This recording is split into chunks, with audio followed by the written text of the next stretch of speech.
গল্পের নাম সন্ধ্যা নামার আগে। গল্পটি লিখেছেন প্রচেতা ঠাকুর। বাড়িতে পা দিয়ে চমকে উঠল সোহিনী। সোফায় হাসি হাসি মুখে অমিয় বসে আছে। আজ এতগুলো বছর পর আবার কেন ফিরে এসেছে ও? আয় মা, তোর জন্যই অপেক্ষা করছিলাম। বিয়ের জন্য তোর যে প্রোফাইলটা বেঙ্গলি ম্যাট্রিমনিতে দিয়েছিলাম সেটা দেখেই এসেছে। আমাকে একবার বলার প্রয়োজন বোধ করলে না? আর চোখে তাকিয়ে দেখে অমিয়র দিকে, এক দৃষ্টে তাকিয়ে আছে ওর দিকে। বললে তো না দেখেই নাকচ করে দিতিস। দেখেও রাজি হব ভাবলে কি করে? জ্বলন্ত দৃষ্টিতে অমিয়ের দিকে তাকিয়ে ঘরের দিকে হনহনিয়ে হাঁটা দিল সোহিনী। নিজের ঘরে ঢুকে এসিটা অন করে বসতেই গম্ভীর গলায় মায়ের সতর্কতা জারি। আমাদের সম্মানের কথাটা অন্তত একবার ভেবো। কিছু একটা বলতে গিয়েও থেমে যায় সোহিনী। খুব ভালো করে জানে এখন কথা বললেই তর্ক শুরু করবে মা। জোরে একটা শ্বাস নিয়ে নিজেকে সংযত করল সোহিনী। শেষ বোঝাপড়াটা করতে হবে বই কি। কিছুক্ষণ চুপ থেকে গম্ভীর গলায় মাকে বলল, বেশ, আসছি আমি। মা চলে গেলে ড্রেসিং টেবিলটার সামনে বসে রইল বেশ কিছুক্ষণ। ছোট থেকে সোহিনীর সিক্স সেন্সটা যেন বড্ড বাগময়। শেষ কয়েকদিন ধরে সহকর্মী লিপিকা আর ওর হবু বরের সমস্যাগুলো শুনতে শুনতে কোথায় যেন একাত্ম হয়ে গিয়েছিল নিজের অতীতের সঙ্গে। আজ সকাল থেকে বড্ড মনে পড়ছিল ফেলে আসা টুকরো স্মৃতিগুলো। ইউনিভার্সিটির গেট, দাঁড়ভাঙা বিল্ডিং, রেজাল্ট আউটের দিন অমিয় সসংকোচে ভরা দুটো চোখ, আর ক্লাসরুমের সেই অভিশপ্ত টেবিলটা। সবটা মনে পড়তেই পায়ের মাটিটা দুলে উঠল আবার। ক্লাস থেকে দৌড়ে কাঁদতে কাঁদতে বেরিয়ে আসছে সোহিনী। ওর পিছনে ছুটছে অমিয়। সোহিনী, প্লিজ শোন, একবারটি শোন, আমাকে বলতে দে। থমকে দাঁড়িয়েছিল সোহিনী। তারপর ঘুরে গিয়ে সপাটে একটা চড় মেরেছিল অমিয়র গালে। কেটে কেটে বলেছিল, এই মুখটা আর কোনো দিন দেখাবি না আমায়। পেট লড়া, এত নিচে নামালি আমায়। ইউনিভার্সিটি থেকে বেরিয়েই ট্যাক্সি নিয়েছিল সোহিনী। মোবাইল নম্বরও বদলে গিয়েছিল রাতারাতি। অমিয়কে ব্লক করেছিল সোশ্যাল মিডিয়া থেকে। পুরনো কথাগুলো ভাবতে ভাবতে নিজের অজান্তে ঝাপসা হয়ে ওঠে চোখ দুটো। আজও যে বড্ড মনে পড়ে ওকে। ভিড় বাসে ওই পারফিউমের গন্ধটা নাকে এলে মাথাটা ঘুরে যায় অভ্যাসবশত। তবু ইস, কিছুতেই না। দুর্বল হলে চলবে না। আলমারি থেকে বের করে নতুন কুর্তিটা। মুখে চোখে জল দিয়ে হালকা টাচ আপ নিয়ে তৈরি হতে থাকে সুন্দর করে। মা বাবা, চাকরি, বন্ধুবান্ধব সব মিলিয়ে বেশ ভালোই আছে মাল্টিন্যাশনাল কোম্পানিতে কর্মরতা সোহিনী। ওই দিনের পর যোগাযোগ হয়নি ইউনিভার্সিটির গ্রুপের কারোর সাথে। জনসংযোগে থাকার জন্য কখনো সখনো ফিল্ডে দেখা হয়েছে দু একজনের সঙ্গে। তবু যোগাযোগের মাধ্যমগুলো নতুন করে খুলতে ইচ্ছে হয়নি আর। বড় ঘড়িটা জানান দিল সময় পেরিয়ে গেছে অনেকটা। তাড়াতাড়ি তৈরি হয়ে ডাইনিং রুমের দিকে পা বাড়ালো সোহিনী। ডাইনিং রুমে ঢুকতেই অমিয়র মা এগিয়ে এলেন ওর দিকে। এসো মা, বসো দেখি একটু আমার পাশে। সোহিনীর দিকে তাকিয়ে মিটমিট করে হাসছে অমিয়। গাটা যেন জ্বলে যাচ্ছিল সোহিনীর। অমিয়র মা বয়সের তুলনায় বেশ ইয়াং দেখতে। বলা ভালো মেনটেন্ড। সোহিনীর মায়ের মতো ঘরোয়া গোছের নয়। কে জানে, ছেলে হয়তো চৌকস স্বভাবটা মায়ের থেকেই পেয়েছে। এই তো এতক্ষণ কথা হচ্ছে, একাই কথা বলে চলেছেন ভদ্রমহিলা। অমিয়র বাবা যেন শুধু শিখণ্ডী। নেহাতি আছেন, তাই আনতে হয়েছে। মায়ের মতো সরল মানুষকে টুপি পরাতে 2 মিনিট লাগবে না এই মহিলার। তবে সুযোগ দিলে তো। এ কথা ও কথার পর অমিয়র মাই কথাটা শুরু করলেন। দিদি, ওরা বরং একটু আলাদা করে কথা বলুক।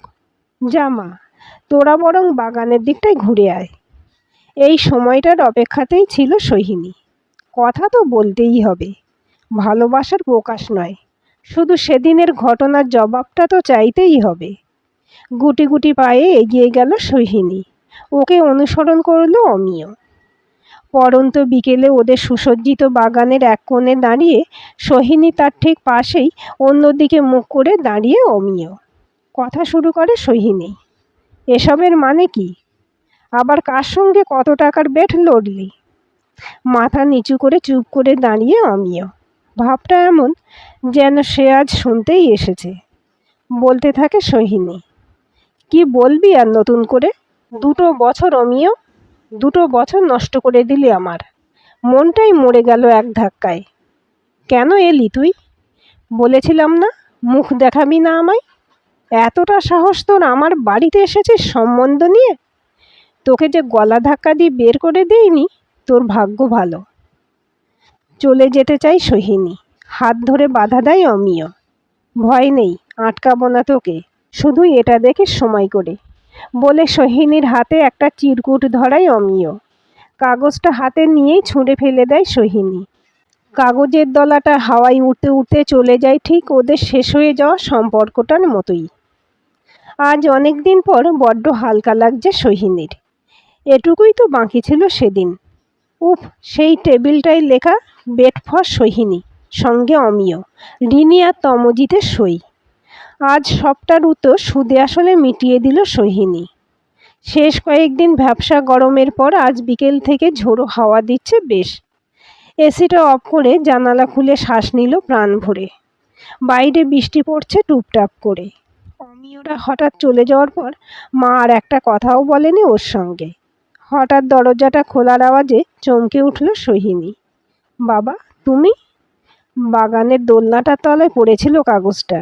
ভাবলাম যদি কিছু দরকারি কাগজ হয় তোর। দেখ তো মা, বৃষ্টিতে ভিজে গেছে একটু। কাঁপা কাঁপা হাতে কাগজটা নেয় সোহিনী। এটাও বাকি ছিল তবে? বাবা পড়ে ফেললো নাকি পুরোটা? কি লেখা আছে কে জানে। ইস, তখনই যদি একদম বাইরে ফেলে দিত। বাবা চলে যাচ্ছে দেখে আর একবার ডাক দিল সোহিনী। বাবা, বলছিলাম, চশমাটা দেখেছিস মা? কোথায় যে রাখলাম বাথরুমে যাওয়ার আগে। মনে মনে আশ্বস্ত হয় সোহিনী। যাক, বাবা তাহলে পড়েনি কিছুই। বাবা বেরিয়ে গেলে কাগজের ভাঁজটা খোলে ধীরে ধীরে। হাতের লেখাটা দেখে এখন আর রাগ হচ্ছে না, তো ঠিক যতটা মানুষকে দেখে হচ্ছিল।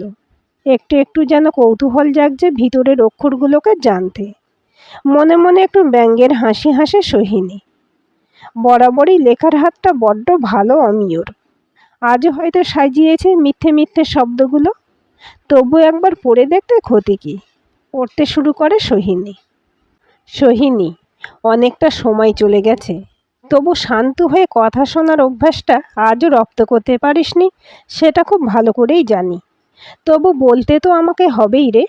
না, কোনো দায়বদ্ধতা নয়। তুই ভালো করেই জানিস ওই শব্দটাই আমার বড় আপত্তি। যদি কোনো শব্দ দুবার আমায় ভাবিয়ে তোলে, তা হলো বিবেক। চলে যেতে চাস না হয় চলেই যাস, তবু সবটা শুনে যাস।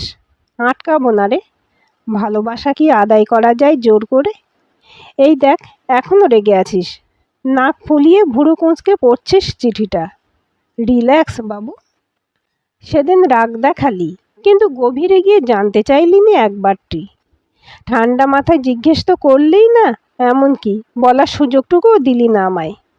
তবু শুরু থেকেই শুরু করি। ভালোই হয়েছে চিঠি লিখে।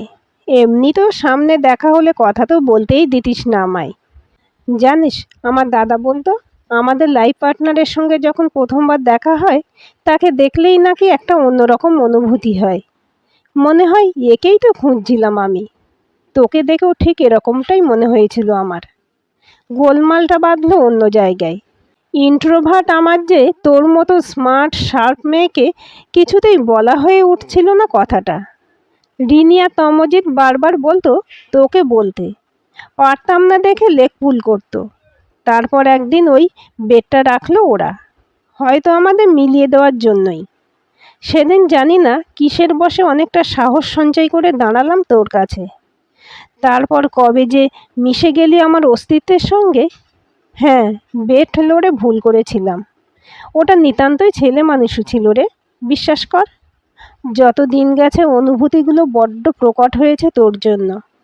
তুই যেভাবে ছেড়ে গেছিলি সেই ইউনিভার্সিটির গেটে, দেখ আজ 3 বছর পর ঠিক ওইভাবেই দাঁড়িয়ে আছি আমি। উপলব্ধি করি তোকে ছাড়া বেঁচে থাকা কতটা কষ্টের। সেদিনও জানতাম সবটা শুনলে তুই রেগেই যাবি, হয়তো ছেড়ে চলে যাবি আমায়। তবু তোর থেকে কোনো কিছু লুকিয়ে নিঃশ্বাস নিতে পারছিলাম না রে। সম্পর্কের ভিতটা অস্বচ্ছ হোক চাইনি, তবে স্বচ্ছতার যদি অপরাধ বোধ হয় তবে সেই অপরাধে অপরাধী হতে রাজি আমি। সেদিন বলিনি, আজ বললাম সবটা। বড্ড হালকা লাগছে। ইচ্ছে হলে আরও একবার ছেড়ে যাস আমায়। আর পড়তে পারছিল না সোহিনী। ঝাপসা হয়ে উঠেছে চোখ দুটো। হঠাৎ জোরে আসা বৃষ্টিতে জানালার পাল্লাগুলো বন্ধ খোলা হচ্ছে বারবার। বৃষ্টির সোঁদা গন্ধ মন খারাপটাকে বাড়িয়ে দিচ্ছে একটু একটু করে। অমিয়র স্পর্শ গন্ধ, এমনকি ওর গলার স্বর, সব কিছু যেন দূরে চলে যাচ্ছে। চিঠিটা বুকে জড়িয়ে কান্নায় ভেঙে পড়ল সোহিনী। কোথায় যেন শুনেছিল, অপর দিকে দাঁড়িয়ে থাকা মানুষটার যে কোনো অনুভূতি মেয়েরা নাকি আগে পড়তে পারে। সোহিনীও তো পড়তে পেরেছিল আজ বিকেলে। তবু মনের কোমল দিকটাকে ছাড়িয়ে কি করে যেন মাথা তুলে দাঁড়ালো কঠোর দিকটা। হঠাৎ জানালা বন্ধ করার আওয়াজে চমকে উঠল সোহিনী। বাবা এসে খুব ধীরে ধীরে মাথায় হাত রাখলেন। তারপর বললেন, ছেলেটা কিন্তু খারাপ নয় রে মা।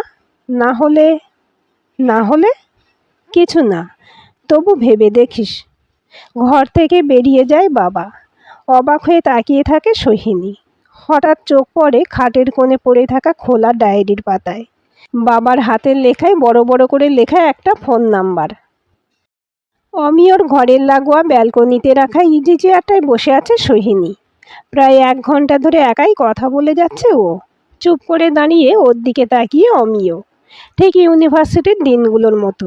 হঠাৎ একটা ফিচেল হাসি হেসে অমিয় বলল, একটা কথা বলবো? না থাক।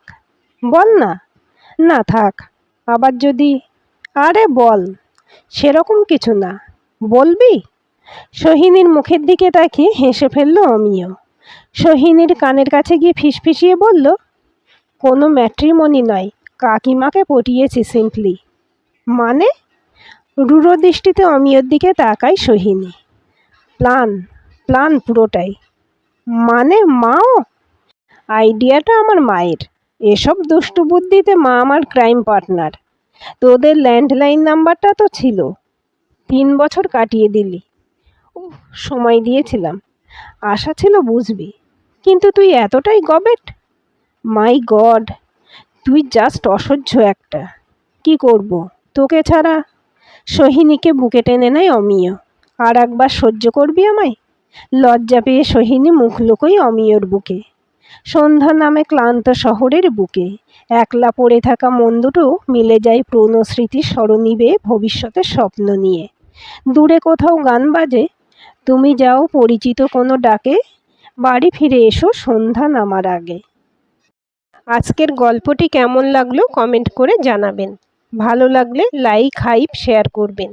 আর চ্যানেলটি সাবস্ক্রাইব করে বেল আইকনটি ক্লিক করে রাখতে ভুলবেন না।